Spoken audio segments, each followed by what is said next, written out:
My name is Ted Canaday. I'm the Chief Marketing Officer here with the Charles H. Wright Museum of African American History. And it's my honor and privilege to welcome you all here for this wonderful celebration of Detroit's 313th birthday on March 13th. The brainchild of Terry Bean over here. Give him a hand. Just to kick things off, I want to give a real quick story. This is something I've never told anyone. It's a story of inspiration and how I came to be here. If you think back to the beginning of 2008, at that time I was a partner in a successful and growing web and new media design company. By the end of 2008, we were liquidating that company.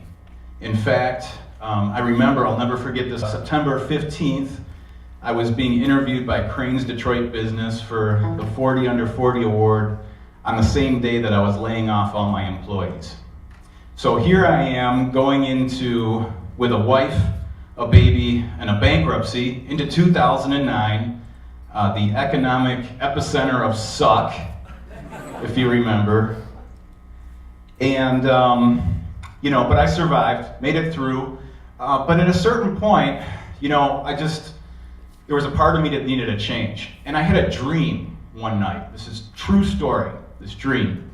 And I had this dream that I was driving my 91 white Honda CRX, which was the car I had when I got into business.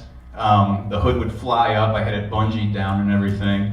And I was driving this car out of this really nice area, through this dilapidated area.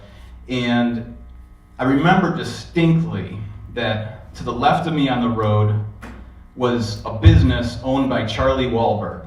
I don't know if it was actually his business, but I just remember Charlie Wahlberg, and to my right, there was a business owned by Terry Bean. And I think it was just that these two guys were entrepreneurs. They were people that were inspiring with what they were doing. I admired them.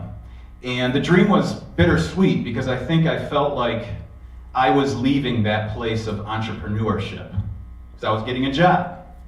I had decided, I'm gonna look at things that really inspire me. Arts and culture, music, the great outdoors. Made a list of organizations that I wanted to look into, that I could really pour myself into. And at the top of the list was the Charles H. Wright Museum.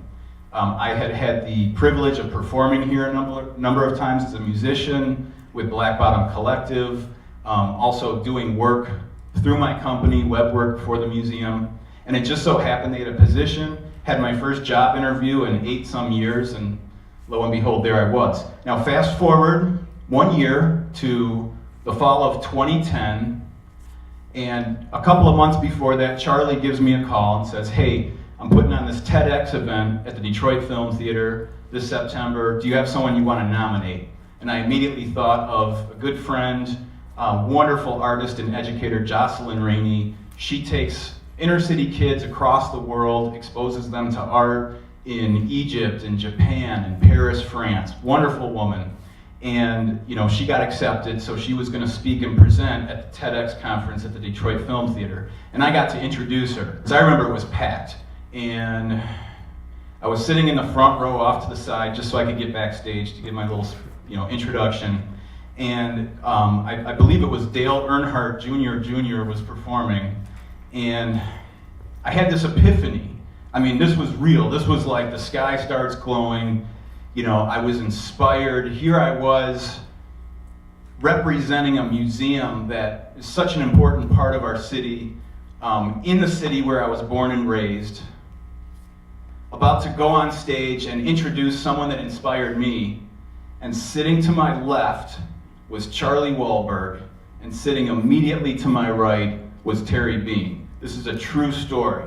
And it just took me right back to that dream, the epiphany. It just blew me away. And I realized at that moment that inspiration I had, that wouldn't have happened if I hadn't let go of some things that were no longer serving me. Let go of that ego construct of I'm an entrepreneur and I don't want to work for anyone and whatever. I let go of that. And it's opened up whole new worlds for me. And that doesn't mean that there's anything bad with being an entrepreneur.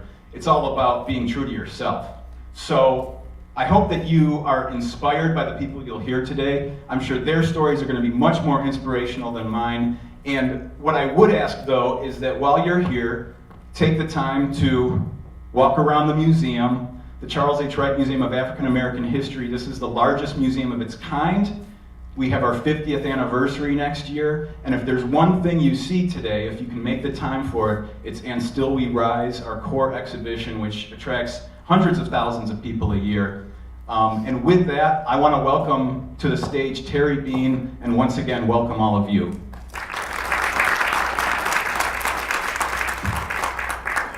Ted Canaday, ladies and gentlemen. Thank you so much for allowing us to do this here. What a fantastic, fantastic space. And what a great way to open this, because Ted said something that is really kind of an underlying theme for this whole day. We have to let go. We've got this horrendous past between us. Black, white, what side of 8 Mile, suburbs, the city, whatever it may be. We've got to take that, put it in a box, and let it sit there. Because we cannot move forward together as a region as long as we're still carrying that crap with us. So, we're going to hear from some phenomenal people today, some of my absolute favorites. I was so blessed and stunned and blown away at how easy it was to get these people to say, yeah, I want to be a part of that. And I'm blown away that you guys are here too, so thank you very much.